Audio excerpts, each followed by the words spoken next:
कमल और सरोज का एक छोटा सा परिवार अब कुछ ही दिनों में बड़ा होने वाला था। सरोज जी के 3 बेटे थे, जिनमें से सबसे बड़े बेटे की हाल ही में शादी हुई थी।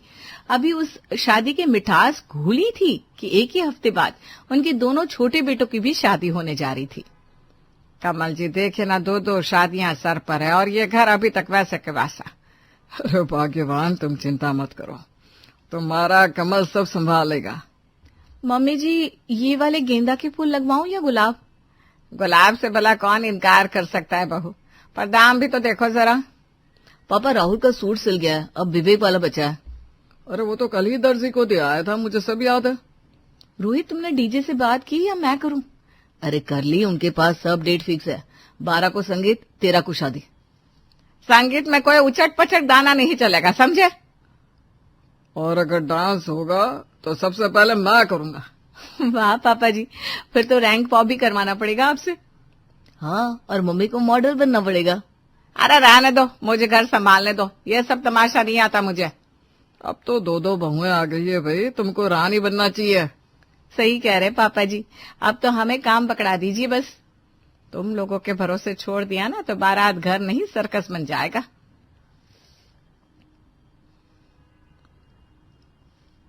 ऐसा नहीं है अब सरोज जी, बच्चे होशियार है। वैसे राहुल की दुल्हन प्रिया बड़ी तेज है। हाँ मम्मी जी, मुझे भी लगा वो बहुत होशियार है। और काजल, विवेक की दुल्हन? वो कुछ ज्यादा ही सीधी है, न जाने कैसे निभेगा। नई बहुएं हैं, सब सीख जाएंगी। मम्मी जी, आपने उनके लिए थाली और नेक तैयार किए? अरे अभी कितना कुछ करना बाकी है। लिस्ट बना लो मम्मी, नहीं तो आप सब भूल जाओगी। शादी के दिन कौन सी साड़ी पहनेंगी आप मम्मी जी? लाल बनारसी, मुझे बनारसी साड़ी बहुत पसंद है। मम्मी जी, बारात में नाचेंगी ना आप? अगर तुम लोग मेरे पैर दबा दो तो सोच सकती हो। डन मम्मी जी, डन। देख लेना, शादी के बाद मम्मी सबसे ज्यादा रोएंगी। अरे मैं क्यों रोऊंगी, मैं तो नई बहू के स्वागत में लगी रहूंगी। दिन जैसे पंख लगाकर उड़ गए। अब सरोज का छोटा सा परिवार बड़ा हो चुका था। तीनों बहुएं घर में थी और आज प्रिया और काजल की पहली रसोई थी, जो कि एक नई शुरुआत, नए रिश्तों के संग थी। काजल, चावल अच्छे से धो लिए ना? हाँ भाभी, पर आपने दूध उबाल लिया? हाँ, मैं चीनी डाल रही हूँ, मीठा मेरी पसंद से। अच्छा, मीठा तो वैसे सबको मेरी पसंद का ही अच्छा लगता है। खीर बनेगी कमाल की जब दोनों मिलकर बनाएंगे। हाँ, लेकिन स्वाद तो मेरी रेसिपी से ही आएगा। देख लेंगे कौन ज्यादा तारीफ बटोरता है। ड्राइंग रूम में सबको खीर परोसी जा रही थी। सरोज, कमल, रोहित, सीमा, विवेक, राहुल सब बैठे इंतजार में थे। वाह, क्या खुशबू है खीर में, मन तो खुश हो गया। सच कहूं तो इतनी बढ़िया खीर मैंने बहुत साल बाद खाई है। मम्मी, खीर किसने बनाई? आज तो नई बहुओं की पहली रसोई थी। मतलब प्रिया ने बनाई? अरे नहीं, काजल ने बनाई होगी, उसे मीठा बनाना आता है। अरे जिसने भी बनाई कमाल कर दिया। दोनों बहुएं रसोई में थी तो शायद मिलकर बनाई हो। खीर मेरी देखरेख में बनी है। हाँ, पर स्वाद मेरी मिठास से आया है। लगता है खीर से ज्यादा तारीफ बहुएं बटोरने वाली है। अरे क्यों ना करे, घर में असली रौनक आ गई है। पापा जी, आपको स्वाद कैसा लगा? बेटा बिल्कुल जैसे तुम्हारे माँ के हाथ की खीर। मतलब मम्मी जी को मेरी रेसिपी पसंद आई? अरे मुझे तो दोनों की मेहनत दिख रही है। पर प्रिया ने ही सबसे पहले दूध उबाला था मम्मी, और चावल तो काजल ने सधे हाथों से डाले थे। खीर तो एक थी, पर दावेदार 2। देखो देखो कैसे दोनों बहुएं इतरा रही हैं। इतरा नहीं रही है, बस अपनी मेहनत का फल ले रही हूँ। और फल तो मीठा होता है, जैसे मेरी बनाई खीर में था। ओहो, अगर मैंने गैस बंद ना किया होता ना तो खीर चल जाती, और अगर मैंने केसर ना डाला होता तो रंग ही ना आता। अरे तुम दोनों की नोक झोंक सुनकर ही खाना और स्वादिष्ट लग रहा है। बहुएं लड़े नहीं, रोज इसी तरह साथ खीर बनाया करो। नहीं पापा जी, फिर तो रोज नई लड़ाई होगी, किसने डाला ज्यादा स्वाद। वैसे सच्ची बात तो यह है कि खीर सबसे ज्यादा मुझे पसंद आई। अरे तू क्या बोल रहा है, मैं तो 2 कटोरी खा चुका हूँ। अब बताओ, एक खीर के लिए घर में प्रतियोगिता शुरू हो गई। कोई बात नहीं, हम दोनों साथ में भी जीत सकते हैं। हाँ भाभी, पर श्रेय थोड़ा ज्यादा मेरा बनता है। अच्छा, तो अगली बार खीर अकेले बनाकर देख लेना। हाँ, फिर देखता स्वाद की असली पहचान। बस बस बस, खीर की तारीफ से अब मूड मीठा हो गया है और बहुओं की मीठी बहस ने घर को और मीठा कर दिया है। घर की असली मिठास अब रसोई से नहीं इनसे आती है और हमें तो दोनों की लड़ाई में बोनस खीर मिल रही है। पापा, अब अगली बार इनके बीच प्रतियोगिता रखो, खीर स्पेशल। हाँ, और हम होंगे जज, स्वाद के असली विशेषज्ञ। ठीक है, अगली बार खीर भी मेरी, जीत भी मेरी। पर जज कौन है ये ना भूलो। देखो देखो कैसे दोनों तितलियों जैसी उड़ रही हैं। यही तो है नई बहुओं की रसोई की मिठास। और मैं कहता हूँ अब हर रविवार को खीर बननी चाहिए। रविवार का नाम ही रख देते ना, खीरवार। खीरवार में बहू ब्रिगेड भिड़ेंगी। भीड़ना नहीं, जीतना है। और जीत तो हमेशा मीठे दिल वालों की होती है। चलो अब सब खाओ, खीर ठंडी हो रही है और घर में गर्माहट बहुओं की वजह से बनी रहे। अब अगला नंबर मेरा है, मैं बनाऊंगी गुलाब जामुन।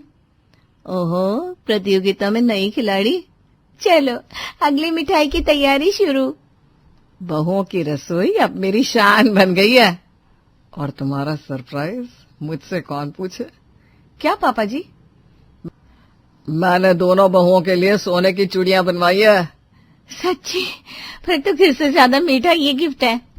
पापा जी, अब तो हर हफ्ते स्पेशल मिठाई बनेगी। पर नियम ये होगा, काम साथ में, श्रेय साथ में।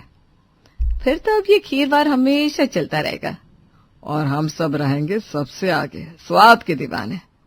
सभी हंसी खुशी खीर का स्वाद लेते हैं। बहुएं मुस्कुराती हैं।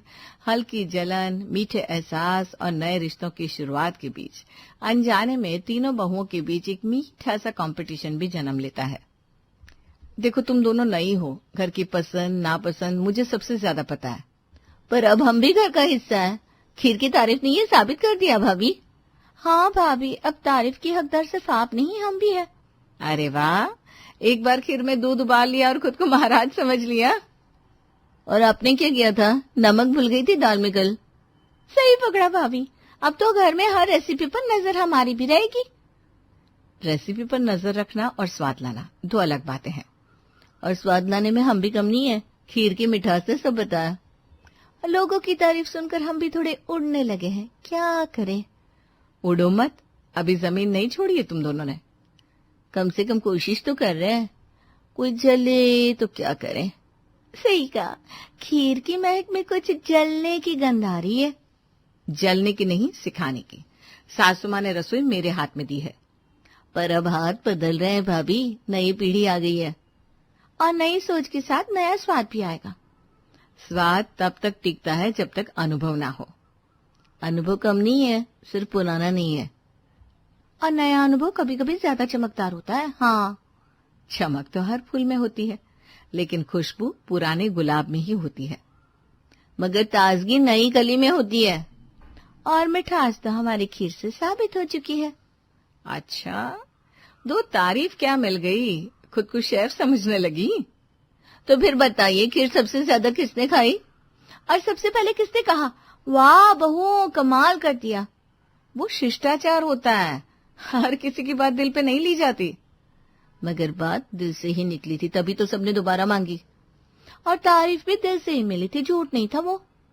देखो बहनों, ये रसोई कोई रंगमंच नहीं है, यहाँ अनुभव बोलता है। और अब समय है नए कलाकारों को मंच देने का। और दर्शकों ने तालियां भी बजा दी है। ये एक दिन की तारीफ से रसोई की रानी नहीं बना जा सकता। मगर शुरुआत तो हो चुकी ना भाभी। और जब शुरुआत मीठी हो तो सफर भी शानदार होता है। सफर आसान नहीं होता, कई बार हाथ जलते हैं। पर अब जलने की बारी आप दोनों की लग रही है। थोड़ा बहुत जलना तो जायज है जब नई बहुएं चमक रही हो। तुम दोनों का आत्मविश्वास तारीफ के लायक है, पर संभाल कर रखो। और आप दोनों का गुरूर थोड़ा कम हो जाए तो अच्छा है। अब तो रसोई की आवाज बदलने वाली है। आवाज बदल सकती है, लेकिन स्वाद वही रहेगा जो मैं लाती हूँ। खीर के स्वाद ने कुछ और ही कहानी सुनाई है और लोग भी अब कुछ नया चखना चाहते हैं। पुराने स्वाद में जो अपनापन होता है वो कोई नहीं दे सकता। नए स्वाद में जो ताजगी है वो कोई नहीं रोक सकता। और खीर की तरह हम भी मीठा बनाना जानते हैं और जलाना भी। तो फिर तैयार रहो, अगली रेसिपी मेरी होगी और हमारी तारीफ उससे ज्यादा होगी। लगा लो शर्त। शर्त मंजूर।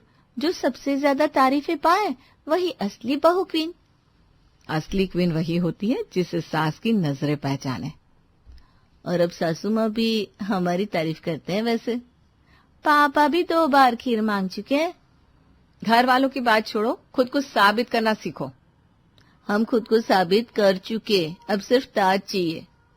और वो ताज अब पुराना नहीं, नया पहनने वाला है। तो फिर देखते हैं अगली बार किसके स्वाद की होगी जय जयकार, क्योंकि जो मैं बनाऊंगी सब उंगलियां चाटते रह जाएंगे। और हम जो बनाएंगी सब दिल मांगेगी दोबारा। अब ये रसोई नहीं रणभूमि बन चुकी है। और मैं हमेशा सेनापति रही हूं। अब सेनापति को भी चैलेंज मिल चुका है वैसे। और योद्धा तैयार है चम्मच और करछी के साथ। रसोई का ताज मैं नहीं दूंगी, छीनना पड़ेगा। तो तैयार रहिए, ताज तो मेरी थाल में आने वाला है। ताज जब भी होगा बस मेरा ही होगा। तीनों बहुएं एक दूसरे को चुनौती भरी नजरों से देखती हैं। सरोज रसोई के बाहर सब सुन रही थी। उसे चिंता सताने लगती है कि कहीं ये मीठी तकरार कड़वाहट ना बन जाए। वो चुपचाप कमल से बात करती है। कमल जी, आज रसोई से अजीब बातें सुनने को मिली। क्यों? बहुएं फिर से कढ़ाई में कुछ नया पका रही थी क्या? नहीं, आज रसोई में स्वाद से ज्यादा जलन पक रही थी। ये तो कोई नई डिश लग रही है। मजाक मत उड़ाओ, मैं सच में परेशान हूँ। ठीक है, बताओ तो सही क्या हुआ। तीनों बहुएं एक दूसरे से रेस लगा रही है तारीफ पाने की। अरे तो अच्छा ही है ना। हाँ, पर धीरे धीरे ये जहर बन गई तो मुझे डर लग रहा है। किस बात का डर? कहीं इन बहस के कारण कल को घर में बंटवारा ना हो जाए। अरे तुम भी ना सरोज, छोटी बातों को सीधा मुसीबत बना देती हो। पर यही सोच, अगर रिश्तों में दरार बन गई तो इसका हल है मेरे पास, और बहुत आसान सा है। सच में? क्या करें? तीनों से एक नई डिश बनवाओ और फिर सबकी बराबर तारीफ कर दो। बस इतनी सी बात। हाँ, तारीफ में सब बराबर हो तो जलन की आग ठंडी हो जाती है। अगली सुबह सरोज तीनों बहुओं को बुलाकर बात करती है। बेटियों, आज मुझे तुम तीनों कुछ खास बनाकर खिलाओ। बताइए मम्मी जी, क्या बनाना है? जी मम्मी जी, हम सब मिलकर बनाएंगे। हाँ मम्मी जी, आप बस कहिए। इस बार हर डिश मेरे लिए होगी, बस स्वाद के लिए नहीं, दिल से बनाई जानी चाहिए। कुछ देर बाद तीनों बहुएं एक डिश लेकर सरोज के सामने परोसती हैं। सरोज ने पालक पनीर की सब्जी पर रोटी बनवाई थी। वाह बेटा, बहुत ही स्वादिष्ट पालक पनीर बना है। तीनों की मेहनत दिख रही है। मम्मी जी, मैंने ही पालक सबसे पहले अच्छे से धोया था। लेकिन मम्मी जी, पालक काटना मेरा काम था, बराबर टुकड़े किए थे। और जो सबसे जरूरी था पनीर, वो मैंने खुद फ्राई करके डाला था। पर तड़का मैंने लगाया था, बिना मेरे तड़के के तो स्वाद अधूरा रहता। और आटा मैंने गूथा था, बिल्कुल मुलायम, जैसे आप पसंद करती है ना। लेकिन बेलने की मेहनत मेरी थी, एक एक रोटी गोल बनाई थी। रोटी को तवे पर सेकना सबसे बड़ा काम होता है, वो मैंने किया। लेकिन गैस का आंच मैं देख रही थी और टाइमिंग मैं संभाल रही थी मम्मी जी। अब बताइए मम्मी जी, इतना धोया, इतना पकाया, क्या मैं ही असली मेहनती नहीं हूँ? मेहनत तो मैंने भी कम नहीं की। कटिंग और आटा कोई मजाक नहीं है। और फ्राइंग में तो हाथ जल ही गया था मेरा, फिर भी मैं मुस्कुराती रही। सबने किया, लेकिन सबसे ज्यादा टाइम मैंने लगाया था रसोई में। टाइम जरूरी नहीं है, काम की बारीकी दिखी जाती है। और काम में सफाई और सलीका, वो सिर्फ मैंने रखा। अब अगर स्वाद की बात करें तो पनीर सबसे अच्छा मेरे तड़के से बना। और अगर नरम रोटी नहीं होती तो पनीर कैसे खाया जाता? पर बिना फ्राई पनीर होता क्या? स्वाद कहाँ आता? लगता है फिर से मुझे ही सबसे ज्यादा तारीफ मिलनी चाहिए। ओहो, ये तो आपने फिर से शुरू कर दिया।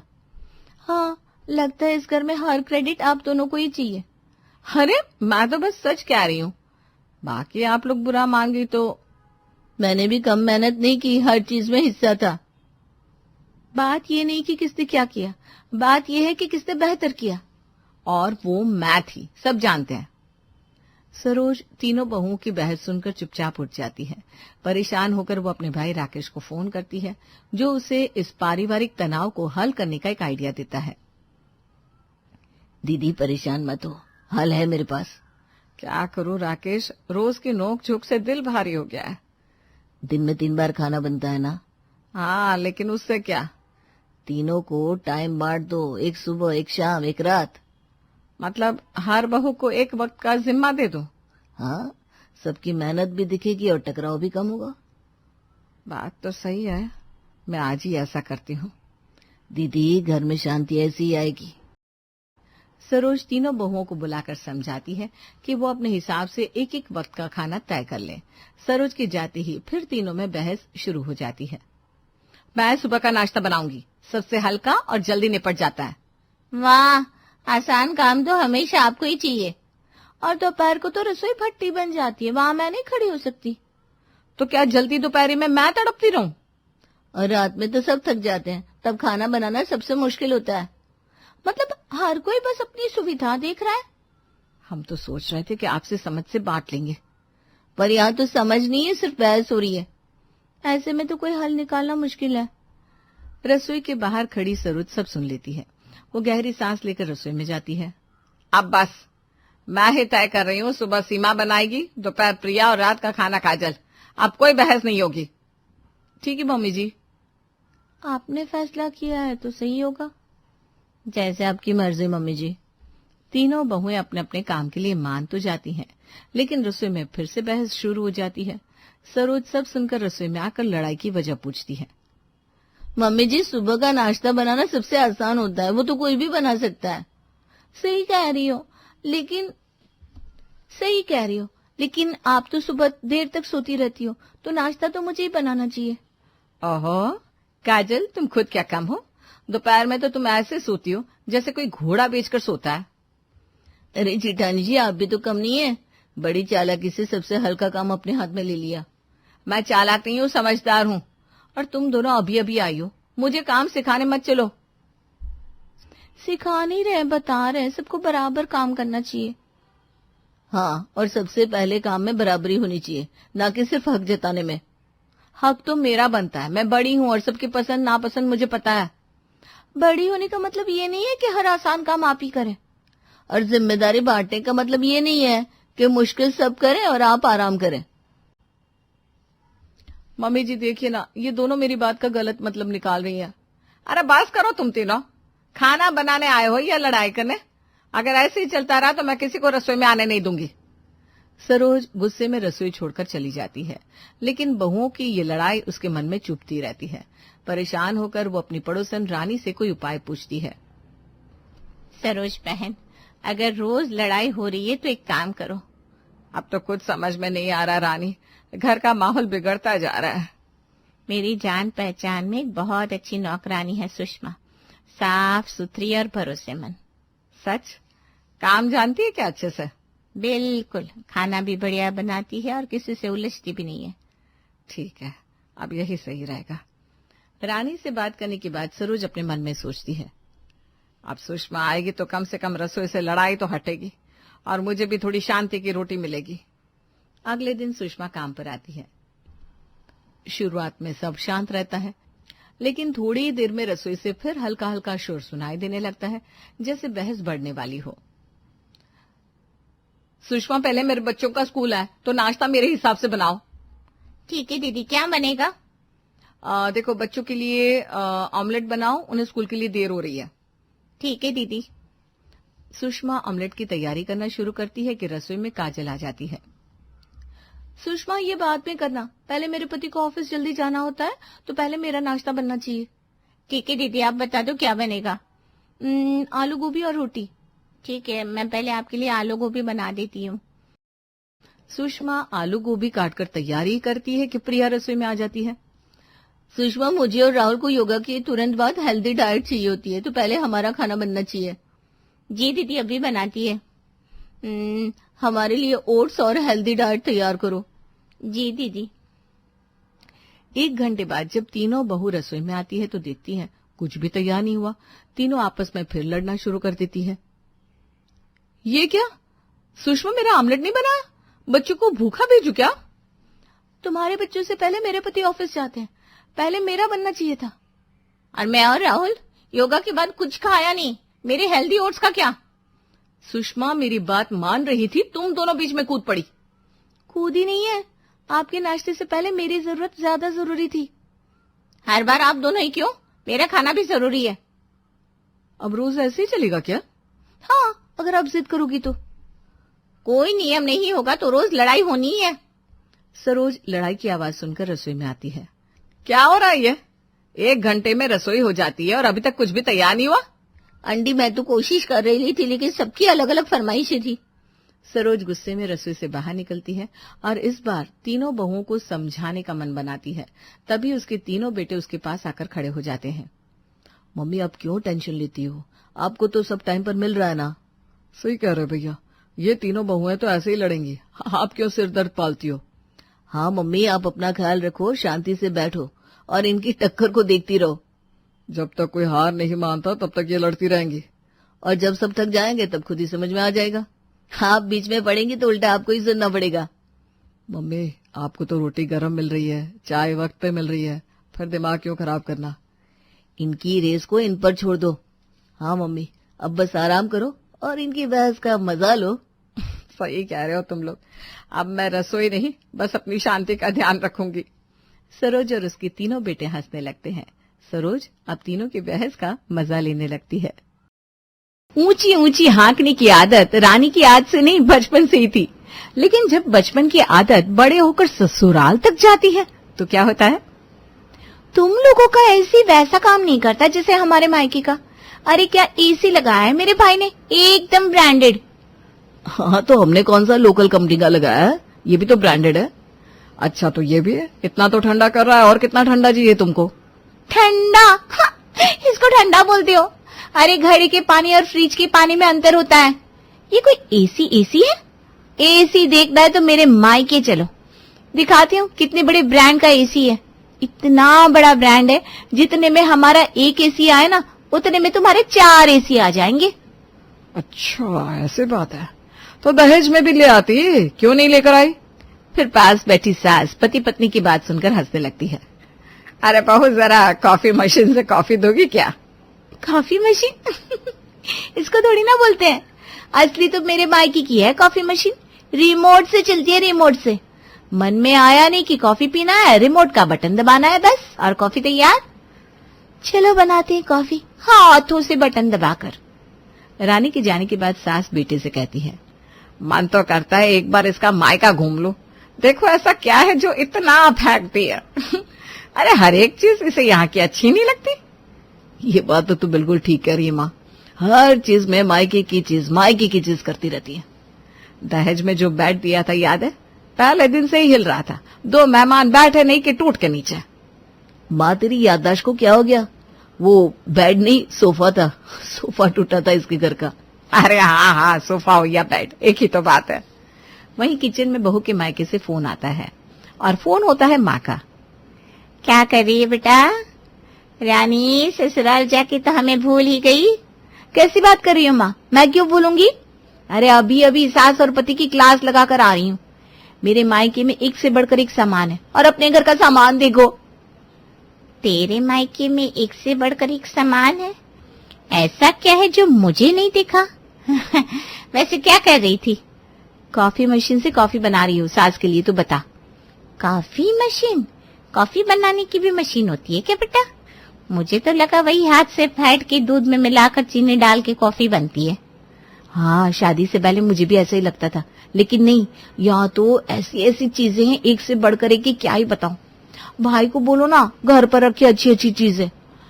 बहुत सारी चीजें अपनी यहाँ नहीं है, पर इन लोगों को ऐसा ना लगे ना, इसलिए बोल देती हूँ इससे अच्छी चीज तो मेरे मायके में है।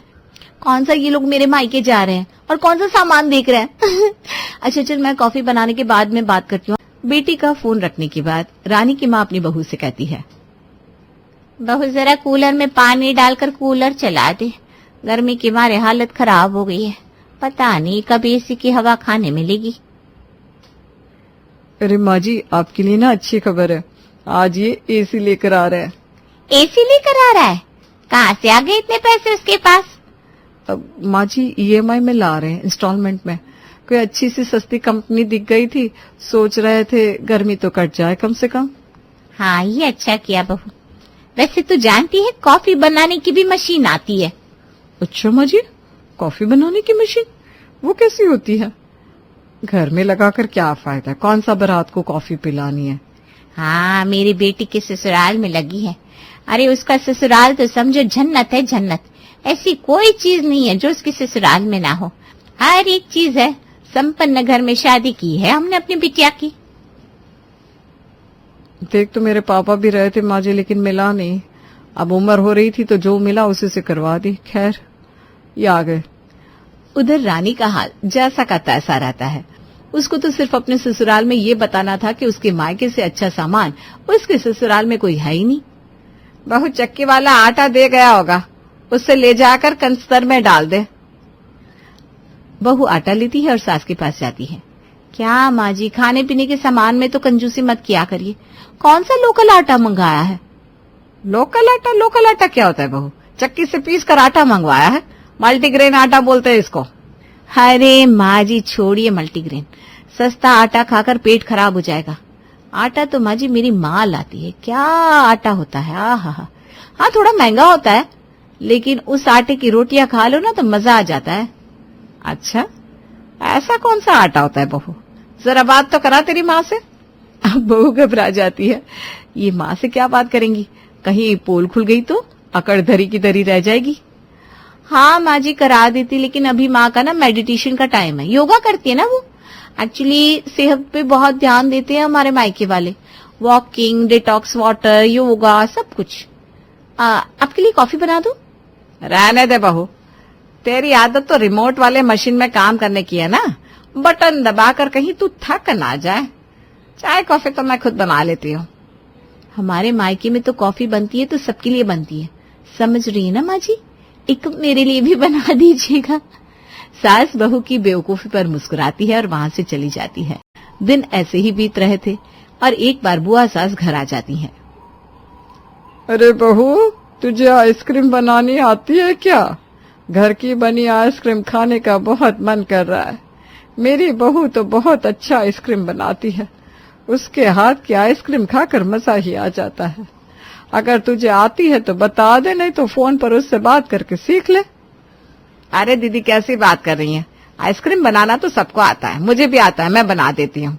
नहीं नहीं भाभी, इतने दिन में आपके साथ बैठ के बहुत सारी बातें करना चाहती हूँ। और ये बहुएं होती क्यों है? इनसे काम कराओ। हम बहू थे तब काम तो करते थे ना, सास बने तब भी काम करे, और अब नहीं होता इतना काम, छोड़ो थोड़ा। रानी बहू जाओ बेटा आइसक्रीम बनाओ। रानी जिसे आइसक्रीम बनाना नहीं आता था क्या करती? ये तो बोल नहीं सकती कि मुझे आइसक्रीम बनानी नहीं आती, तो मार देती अपने स्टाइल का एक बहाना। आइसक्रीम तो मैं बना देती बुआ जी, लेकिन बात ये ना, इस घर में जो फ्रिज है ना वो उतना अच्छा नहीं है जितना मेरे मायके का है। मेरे मायके में तो वो वाला फ्रिज है जिसमें आइसक्रीम ना मक्खन की तरह जमती है।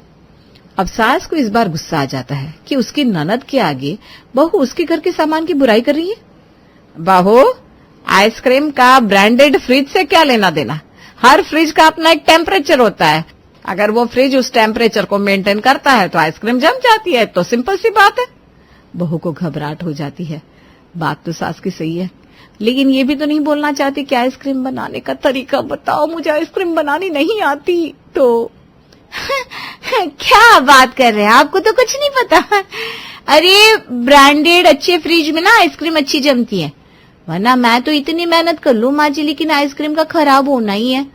नहीं मानती है ना आप? चलिए मैं बनाती हूँ। बहू किचन में जाती है, यूट्यूब खोलती है, उल्टा पुल्टा जो मिला जितना मिला घोल कर फ्रीजर में रख देती है, और होता वही है, आइसक्रीम की जगह बन जाती है क्रीम की बर्फ। ऐसी बर्फ जिसको तोड़ना किसी आम दांत के लिए संभव नहीं था। दांत तोड़ दिया भाई रे, इतनी कड़क आइसक्रीम कौन बनाता है? मेरे तो दांत दर्द हो गए। ए बहू जा हथौड़ा दे दे, हथौड़े से तोड़कर खाऊंगी आइसक्रीम। बस मैंने तो बोला ही था, माँ जी की इस लोकल सड़े गले फ्रिज में कुछ नहीं बनता। चलिए कभी मेरे साथ मेरे मायके, वहां की फ्रिज की आइसक्रीम खिलाती हूँ, इतनी मस्त आइसक्रीम बनती है, ये क्या आइसक्रीम वाले बेचेंगे। ये बोलकर बहू अपने कमरे में चली जाती है और ठंडी सांस लेती है कि कम से कम छुट्टी मिली आइसक्रीम बनाने से। दिन बीत रहे थे। फिर एक दिन अरे यार, आज तो तुम बस मुझे पॉपकॉर्न बना के दे दो। वो क्या है ना, आज इंडिया खेल रही है, आज मैच देखने में मजा ही आ जाएगा। अच्छा, आपका ऑफिस नहीं जाना? नहीं, आज ऑफिस नहीं जाना। आज मैंने मैच के लिए छुट्टी ली है। और हाँ, सारे पर्दे लगा दो, पूरा हॉल ब्लैक करके, एकदम फिल्मी थिएटर सा माहौल बनना चाहिए आज। फिल्मी थिएटर कैसे बन जाएगा टीवी से? अरे थिएटर में क्या आवाज गूंजती है मस्त। हाँ, तो मैंने होम थिएटर इसीलिए तो लिया था कि आराम से मैच देखा करूंगा। रानी मन में सोचती है, अब ये क्या भला है होम थिएटर, लेकिन फिर भी ये क्या करने वाली थी सबको पता है। जाओ जरा ऑन करो तो। रानी जिसे होम थिएटर ऑन करना ही नहीं आता था, क्या कहती? अब तक आप जान गए होंगे ना रानी का जवाब क्या होगा। ये लोकल वाला मुझे ऑन करना नहीं आता, इसका फंक्शन क्या है मुझे नहीं पता। मेरे घर पे तो IFP का लगा है और उसका तो आपको पता है क्या साउंड क्वालिटी है। ये भी उसी कंपनी का है, ध्यान से देखो। ये क्यों नहीं बोलती हो कि तुम्हें ऑन करना नहीं आता? तुम्हें तो पता ही नहीं कि होम थिएटर क्या है, पता है क्या? रानी जोर जोर से हंसने लगती है। अब तुम मुझे बताओ कि होम थिएटर क्या है? अरे बचपन से चला रही हूँ होम थिएटर। थिएटर वाले भी फिल्म देखने मेरे मायके आते थे, पता है। अरे जब एक बार ना आवाज निकलती थी तो चारों कोनों से ढिंचक ढिंचक होता था। समझ में आया क्या? बड़े आए होम थिएटर समझाने वाले। ये बोलकर रानी वहां से चली जाती है। ला बेटा, मैं ऑन कर देती हूँ। तेरी पत्नी तो हर चीज मायके से तोलती है। माना इसके मायके में चीजें अच्छी होंगी, लेकिन इसका ये मतलब थोड़ी ना है कि हर वक्त हमें नीचा दिखाती रहे। तुझे पता है, जब बुआ सास आई थी तब उसने हमारे फ्रिज की कितनी बुराई करी थी। फ्रिज की बुराई? फ्रिज को क्या हुआ माँ? फ्रिज तो हमारी बहुत अच्छी है। अरे पता नहीं, हमारी फ्रिज तो अच्छी है, लेकिन बहू की आदत पता है ना। बहू आइसक्रीम जमा नहीं पाई तो सारा दोष फ्रिज को दे दिया। आइसक्रीम जम नहीं पाई या उसको बनानी नहीं आती? अरे जाने दो ना। माँ होम थिएटर ऑन कर देती है। चलो बेटा, आराम से बैठकर मैच देखो। और कुछ खाना है क्या? हाँ माँ, उसको बोलो ना पॉपकॉर्न मशीन ऑन कर दे।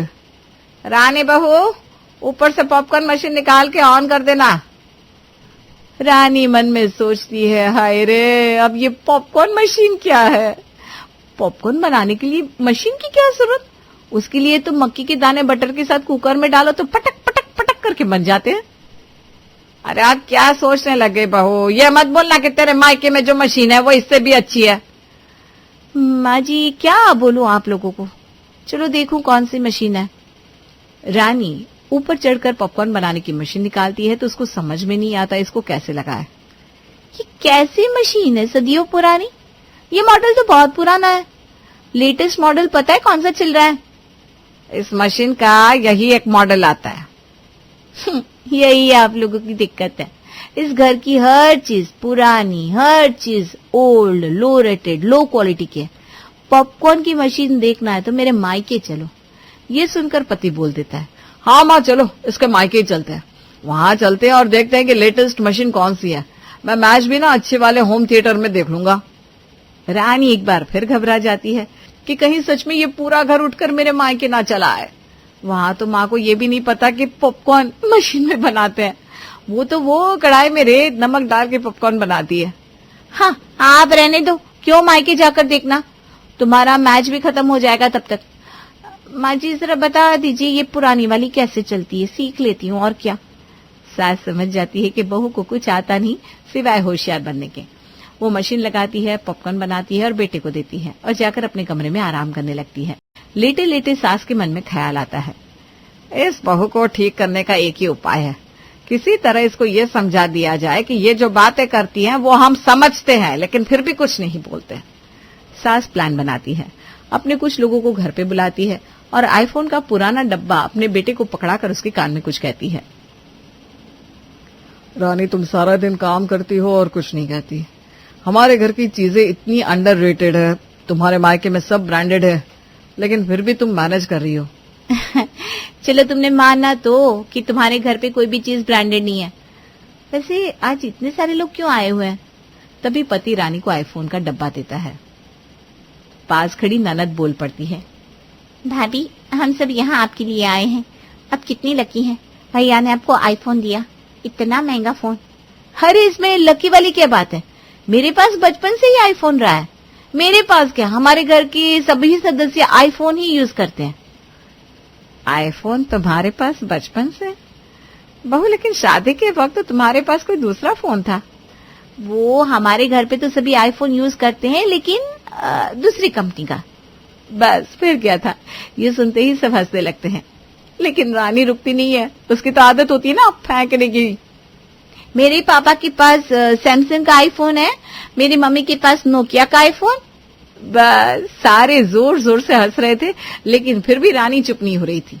मेरे भाई के पास ना वीवो का, और मेरे पास मोटोरोला का आईफोन था।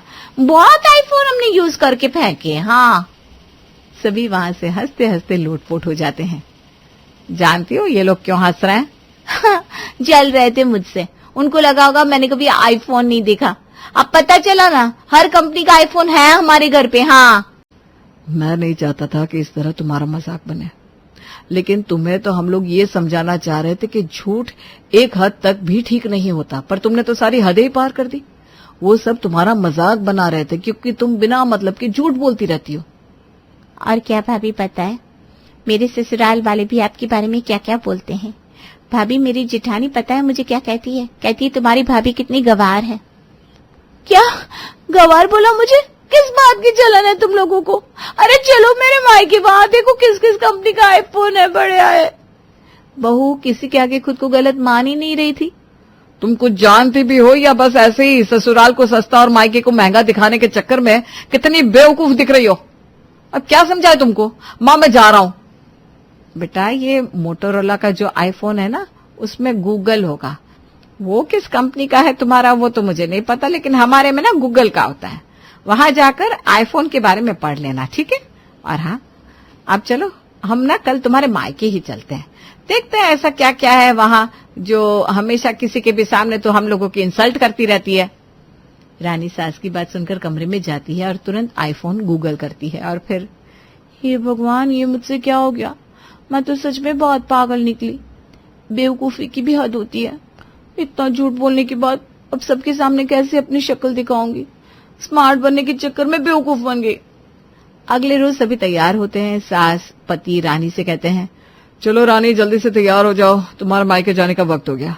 जरा देखे तो तुम्हारे मायके में ऐसी कौन कौन सी महंगी चीजें हैं। रानी पहले तो टालम टोल करती है, लेकिन फिर सास और पति के प्रेशर में उसे जाना ही पड़ता है। अच्छा, अपनी मम्मी को फोन कर दो, कहीं ऐसा ना हो कि वो लोग इलेक्ट्रिक लॉक लगाकर घर से चले जाए, क्योंकि हमें तो तुम्हारे घर का पासवर्ड भी नहीं पता। पासवर्ड कैसा? हमारे घर पर तो लोहे का ताला लगता है।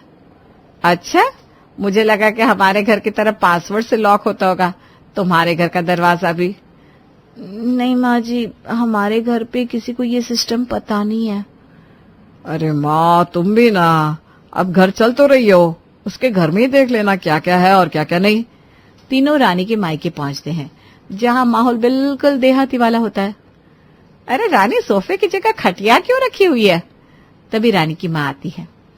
अरे बहन जी, वो क्या है ना, शादी के वक्त सोफा पड़ोस से मांग कर लाए थे तो वापस कर दिया। अब बताकर आते तो फिर किसी पड़ोसी से ले आते।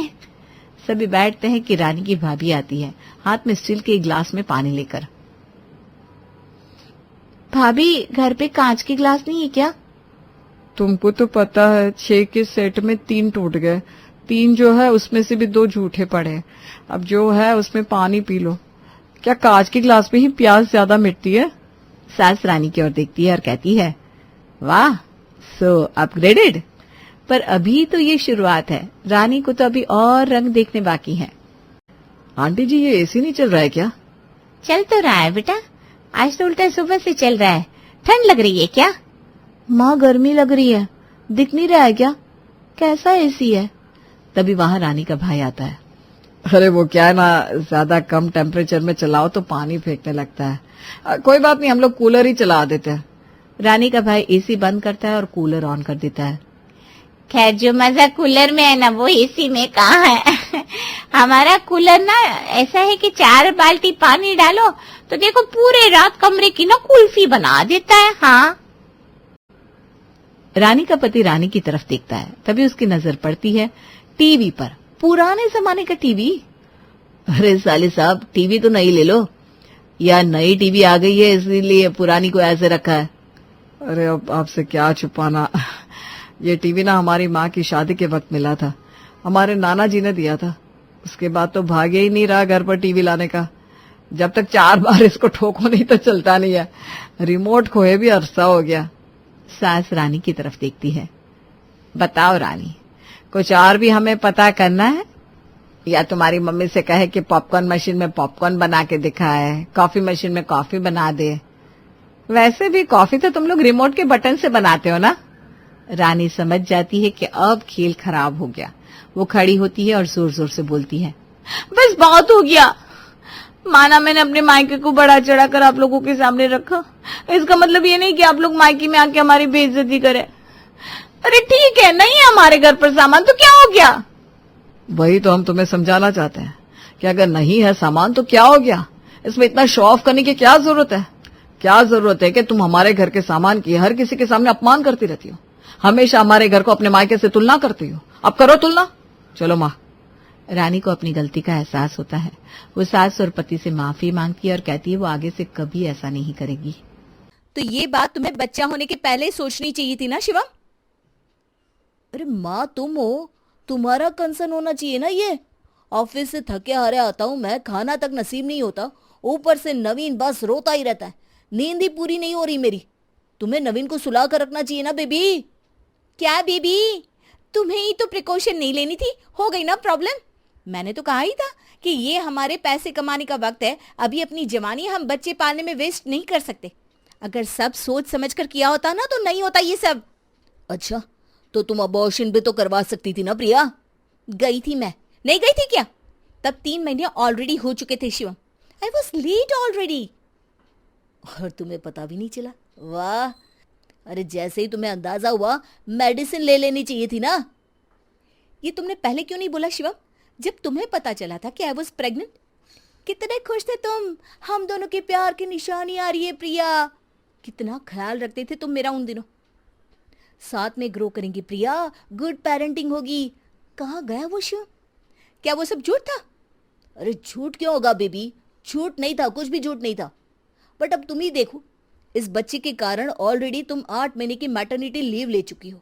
हम दोनों मिलकर एक ही कंपनी में काम कर रहे थे। अब वहां तुम नहीं हो, ऑफिस में 24 घंटे ये देखना कि तुम्हारी जगह कोई और काम कर रहा है, तुम्हारा डिमोशन हो रहा है, मुझे फर्क पड़ता है। उसके बाद ऑफिस का काम करके मैं जब भी घर आऊं तो नवीन रोता ही रहता है। मैं तुम्हारे साथ टाइम तक स्पेंड नहीं कर पाता, तुम भी इरिटेटेड रहती हो और मैं भी परेशान हो जाता हूं। मैं तुमसे प्यार करता हूं प्रिया, नवीन से भी करता हूं, पर हम दोनों के सपनों का क्या? और मैं कमा भी तो हमारे बेटे के लिए रहा हूं ना। तुम्हें अगर सारा टाइम ये आया वाले काम में ही लगे रहना है तो तुम कमाओगी कब? कैसे हम अपने बच्चे का फ्यूचर सिक्योर कर पाएंगे? कैसे नवीन को अब्रॉड पढ़ने के लिए भेज पाएंगे? अरे तो क्या करूं मैं? कोई रास्ता निकालो, और ये तुम ही कर सकती हो। और हर रोज नवीन को लेकर शिवम और प्रिया में इसी तरह बकझक हो जाया करती। फिर एक सुबह प्रिया को उसके ऑफिस कलीग का कॉल आता है। कहाँ हो प्रिया, तुम माँ क्या बन गई, तुम तो ऑफिस को भूल ही गई। सिर्फ एक प्रमोशन बाकी था तुम्हारा मैनेजर बनने के लिए। मुझे तो लगा था शिवम के पहले तुम्हें प्रमोशन मिल जाएगी, पर यहाँ तो तुम सब कुछ छोड़कर इस तरह बनवासी बन चुकी हो। I really feel sorry for you. Life के ऐसे मकाम पर कभी इतना बड़ा डिसीजन नहीं लेना चाहिए था। हो गई ना लाइफ चौपट। क्यों की फिर तुमने इंजीनियरिंग? अरे तो मैं क्या करूं संपूर्णा, फंस गई मैं तो। अब हो गया बेबी, संभाल भी नहीं पा रही हूँ यार मैं। वैसे तुम भी तो प्रेग्नेंट थी ना, उसके बाद क्या हुआ? ना तुमने बेबी शावर की पार्टी दी ना कुछ। अरे बाबा घबराओ मत। I am still a mother, पर मैंने अपनी करियर को प्रायोरिटी दी। 7वें महीने तक तो मैं काम कर रही थी। 2 महीने डिलीवरी के लिए मैंने ऑफ लिया, उसमें भी वर्क फ्रॉम होम, और आरव के होते ही अपनी माँ के हाथों में सौंप दिया उसे। अब जब तक वो 7 साल का होगा मम्मी संभालेगी उसे, फिर उसके बाद हॉस्टल। देख यार प्रिया, आज के ज़माने में मुंबई जैसे शहर में बच्चे का खर्च उठाने के लिए पति पत्नी दोनों को काम करना पड़ता है। तू जानती है, तेरी माँ के घर की तरह मेरा घर भी यहीं पास में ही है। कहाँ मैं उसे अपनी सास के पास छोड़ती।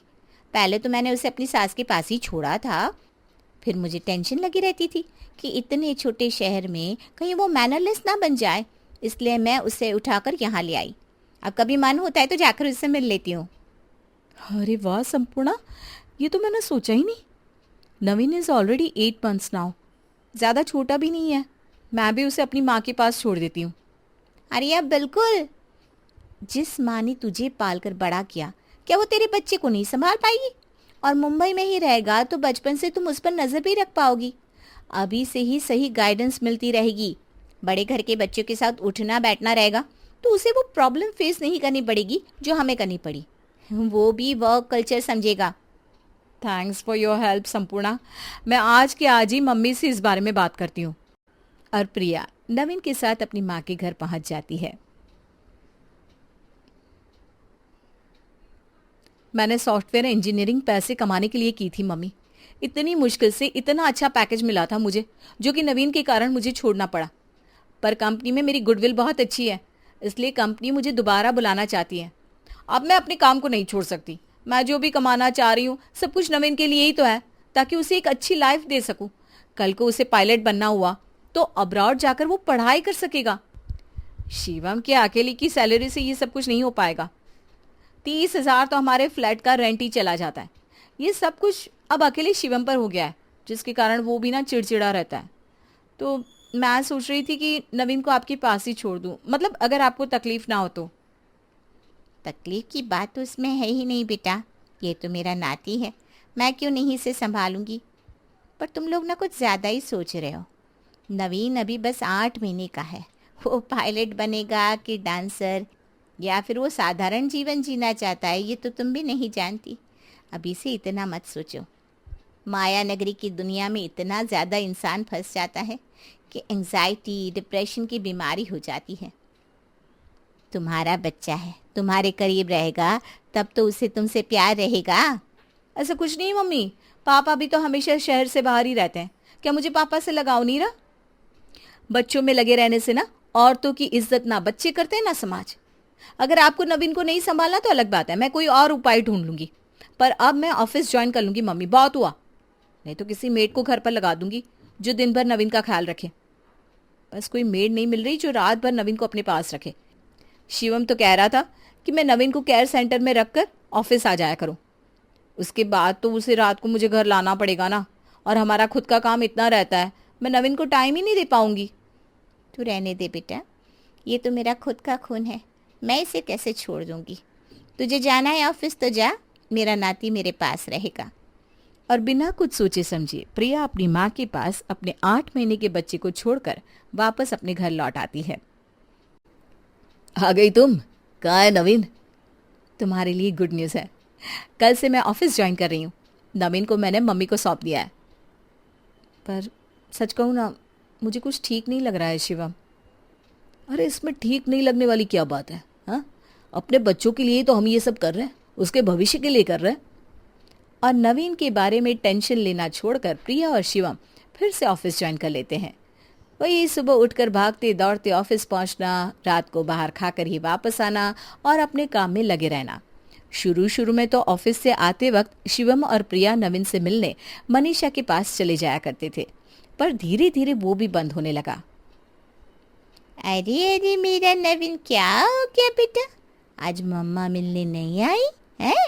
पर नानी तो है ना पास में। मनीषा दिन भर नवीन को अपने बच्चे की तरह ही संभाल कर रखती। उसे नहलाना, धुलाना, खिलाना, पिलाना, उसका डायपर चेंज करना, सब कुछ मनीषा खुद ही करती। अपनी माँ से ज्यादा नवीन अपनी नानी की सहेलियों को पहचानने लगा था। अब नवीन 1.5 साल का हो चुका था। संडे की एक सुबह प्रिया और शिवम नवीन से मिलने मनीषा के घर आते हैं। अब तो 1.5 साल का हो गया है नवीन। पर मम्मी, अब तक इसने मुझे मम्मी नहीं बोला। बोलेगा भी कैसे बेटा? उसने अपनी माँ को देखा हो तब तो वो माँ बोलना सीखे। बच्चा ऐसे ही किसी को माँ नहीं बोल देता। तूने दूध तक नहीं पिलाया इसे। मैंने तुझे कितनी बार बोला है कम से कम अपना दूध तो पिला दिया कर इसे। वो नहीं कर सकती तो आजकल तो बहुत तरीके आ गए हैं, माँ अपना दूध निकाल कर भी बोतल में भर सकती है। तेरा दूध ना मिलने के कारण इसकी हड्डियाँ कमज़ोर हो जाएगी। ये सब बहुत पुरानी बातें हैं मम्मी जी, ऐसा कुछ नहीं होता। मैंने तो पैदा होते ही अपनी माँ का दूध छोड़ दिया था। क्या हुआ मुझे? I am fit and fine. मैं एक अच्छे न्यूट्रिशनिस्ट के पास नवीन को लेकर जाता हूँ, उसे सप्लीमेंट्स दे देंगे, हर चीज़ की दवाई मिलती है मम्मी। और ये सुनते ही मनीषा के फ्लैट के बाहर से गुजर रही सुलोचना उसके फ्लैट के अंदर आ जाती है। ये लो भाई, अब माँ बाप इतने मॉडर्न हो गए हैं कि 1.5 साल के बच्चे को दवाइयों से ताकत दिलवाएंगे। अरे दवाइयों से किडनी लिवर खराब हो जाते हैं। जहाँ लोग सोचते हैं कि दवाई कैसे ना खाए, वहाँ तुम दोनों अपनी इकलौते बच्चे को दवाई देने की बात कर रहे हो। सॉरी आंटी जी, पर नवीन हमारा बच्चा है और उसके साथ क्या करना है क्या नहीं वो हमारी रिस्पॉन्सिबिलिटी है। तुम्हारा बच्चा है तो तुम्हें पहचान क्यों नहीं रहा? हेलो नवीन बेटा, नानी मिलने आई है, बोलो नानी। नानी नवीन बोलता है मम्मी। वो अपनी नानी को ही अपनी माँ समझता है और उसे मम्मी कहता है। पर ये तुम्हें तब पता होता जब तुम यहाँ उससे मिलने आती। और जहाँ तक रही हक की बात, तो जब भी नवीन की तबीयत खराब होती है तो मेरे ही पति गाड़ी लेकर आते हैं इसे अस्पताल ले जाने। तुम दोनों को तो ऑफिस से फुर्सत ही नहीं होती। इतने बड़े अस्पताल में नवीन जा पाता है आंटी जी, क्योंकि हमारे पास इतने पैसे हैं कि हम उस अस्पताल का खर्च उठा सके। आफ्टर ऑल सब कुछ हम नवीन के लिए तो कर रहे हैं, है कि नहीं बेटा? डैडी किसके लिए कमा रहे हैं? नवीन के लिए। वैसे मैंने सोच लिया है मम्मी जी, अब एक टीचर लगवा दूंगा घर पर नवीन के लिए, जो मेरे नवीन से हमेशा फॉरेन लैंग्वेज में बात करेगी, जिससे नवीन नए नए एक्सेंट सीख पाएगा। और उसके बाद मैं उसे प्ले स्कूल में डालूंगा। इतने छोटे बच्चे पर अभी इतना प्रेशर क्यों डालना है दामाद जी? सीख जाएगा ना धीरे धीरे सब कुछ। वैसे भी मेरा नाती बहुत होशियार है। बाहर दुनिया बहुत एडवांस हो गई है मम्मी। आजकल 4 साल के बच्चों को कोडिंग आने लगा है। अब नवीन के पास ज़्यादा दिन नहीं है, कंपटीशन के लिए तैयार करना है मुझे मेरे चैम्प को। जब भी प्यार की बात आती तो प्रिया और शिवम अपने बच्चे को अपनी माँ पर छोड़ देते, पर जैसे ही एग्जाम की बात आती दोनों नवीन के सर पर सवार हो जाते। अब नवीन 4 साल का हो गया था। थप्पड़ पड़ेगा तुम्हें। 92 मार्क्स आउट ऑफ 100? इतने बड़े कोचिंग में तुम्हारा एडमिशन करवाया मैंने, पानी की तरह पैसे बहाए तुम्हारे पीछे, फिर भी ये मार्क्स? इतने तो बिना कोचिंग के भी तुम ला सकती थी। कितनी ट्राई की मैंने कि तुम्हारे ग्रेड्स हाई हो सके। मैं सोच रही थी कि अंबानी के स्कूल में एडमिशन कराऊंगी तुम्हारा, पर जैसे तुम्हारी हरकतें हैं मुझे नहीं लगता वहां तुम्हारा एडमिशन कभी हो पाएगा। अरे प्रिया, अपने स्कूल में टॉप आया है, 92 मार्क्स कम होते हैं क्या? कभी तो सेटिस्फाइड हो जाया करो। 4 साल का है नवीन। अगर जिस तरह तुम इससे बात कर रही हो मैंने तुमसे की होती ना तो तुम कभी इंजीनियर नहीं बन पाती। प्लीज मम्मी, आपने ही बिगाड़ा इसे। दिन रात पागलों की तरह मैं और शिवम पैसे कमाने के पीछे रहते हैं और इसे वैल्यू ही नहीं है। 3 साल बाद इसे हॉस्टल में डालना है और लाड साहब हर शाम साइकिल चलाने बाहर निकल जाते हैं। साइकिलिंग से क्या होता है? सीखना है तो स्विमिंग सीखो। मैं तुम्हारे लिए शाम के टाइम की क्लासेस लगवा रही हूँ। You are bad, mummy. I hate you। I don't care। और इस तरह जिस उम्र में जहां नवीन के सर पर प्यार का हाथ होना चाहिए था, उसके कंधे पर जिम्मेदारी और बेस्ट स्टूडेंट बनने का बोझ डाल दिया गया था। अब नवीन 7 साल का हो चुका था। अरे क्यों भेज रही हो प्रिया इसे हॉस्टल? कितना छोटा बच्चा है, वहाँ अकेले कैसे रहेगा? 10th के बाद जब ये अब्रॉड चला जाएगा ना मम्मी, तब कैसे बैलेंस करना सीखेगा चीज़ों को। अरे तब का तब देखेंगे बेटा। 7 साल की उम्र होती है क्या माँ बाप से दूर जाने की, वो भी इतनी दूर शहर। साल में बस 2 बार मिल पाएंगे हम नवीन से। Don't send me to hostel, mummy. I want to be with you। तुम जो कहोगी मैं करूँगा। मैं जो कहूंगी वो करोगे ना, तो अभी चुपचाप गुड बॉय बन के हॉस्टल चले जाओ। देखो, मैं तुम्हारे साथ रहना चाहती हूँ, हमारा टाइम तुम्हारा ही है बेटा, पर कमाना भी तो जरूरी है। ये सब तुम्हारे लिए ही तो कर रहे हैं मम्मी पापा। मेरे और शिवम के पास तुम्हारे अलावा और है ही कौन? अभी तुझे एहसास नहीं होगा, पर जैसे जैसे बड़े होगे ना तब समझ में आएगा कि मम्मी पापा ने जो भी किया तुम्हारे अच्छे के लिए किया। नवीन रोता रह जाता है, पर ना शिवम उसके आंसुओं को समझता है, ना ही प्रिया। उसे दूर देहरादून में हॉस्टल भेज दिया जाता है। दिन बीतते जाते हैं। हर रात को 8 बजे जब नवीन का फ़ोन आता तो वो सिर्फ और सिर्फ अपनी नानी को फ़ोन करता। धीरे धीरे उसे अपने पापा मम्मी से अटैचमेंट खत्म होने लगी थी। और ऐसा होता भी क्यों ना, वो जब भी अपने पापा मम्मी से बात करता तो वो बस उसे एक ही बात कहते, बहुत पैसे खर्च कर रहे हैं हम तुम्हारे पीछे, बहुत उम्मीद है तुमसे, पढ़ाई पर फोकस करना। हाँ ओके मम्मी। और इस तरह 10 साल बीत जाते हैं और अपनी आगे की पढ़ाई करने के लिए नवीन यूएस जाने को तैयार हो जाता है। उम्र का तकाजा अब प्रिया और शिवम को भी आने लगा था। वो भी अपने 40s में आ चुके थे। हॉस्टल छोड़कर नवीन अपनी नानी के पास आता है। तुम सीधा यहाँ आए नवीन, मुझे तो लगा तुम घर आओगे। अगर घर आता तो नानी को वहाँ आना पड़ता, और नानी तो अब ज़्यादा चल फिर भी नहीं सकती, इसलिए मैं यहाँ आ गया। दोनों जगह जाकर टाइम क्यों वेस्ट करना? Time is money, and money की इम्पोर्टेंस तो आपने ही मुझे सिखाई है। अपना ख्याल रखिएगा नानी, मैं जा रहा हूँ। आ जा बेटा, जाने के पहले डैडी के गले तो लग जा। आजकल टेक्सटिंग का ज़माना है पापा, कौन सा बेटा अपने फादर के गले लगता है? ये सब पुरानी बातें हैं। और अपना बैग उठाकर नवीन विदेश के लिए निकल जाता है। हद करता है ये लड़का भी, इतना फ़ोन ट्राई करती हूँ पर फ़ोन नहीं उठाता, मैसेज भेज देता है आई एम बिजी। रुको ज़रा, मैं कॉल करता हूँ। शिवम नवीन को कॉल लगाता है। हद होती है किसी चीज़ की डैडी। अगर मैं मम्मी का कॉल नहीं उठा रहा हूँ इसका मतलब ये है ना कि मैं बिजी हूँ। पैसे खर्च किए ना आप लोगों ने मुझे यहाँ भेजने के लिए, तो उन पैसों का सही इस्तेमाल कर रहा हूँ मैं पढ़ाई करके। बाय द वे, मुझे स्कॉलरशिप मिल गई है, तो आपके जो भी पैसे कॉलेज में लगे थे आपको वापस मिल जाएंगे। आप और मम्मी अपने काम पर ध्यान दीजिए और मुझे अपने काम पर ध्यान देने दीजिए। जब भी मैं फ्री होता हूँ नानी को कॉल करके खुद की सारी इन्फॉर्मेशन दे दूंगा, आप उनसे ही पूछ लीजिएगा। नवीन मनीषा को वीडियो कॉल कर उससे घंटों बातें करता रहता, यहाँ तक कि अपनी नानी की पड़ोसियों से भी बातें करता। बस बातें नहीं करता तो प्रिया और शिवम से।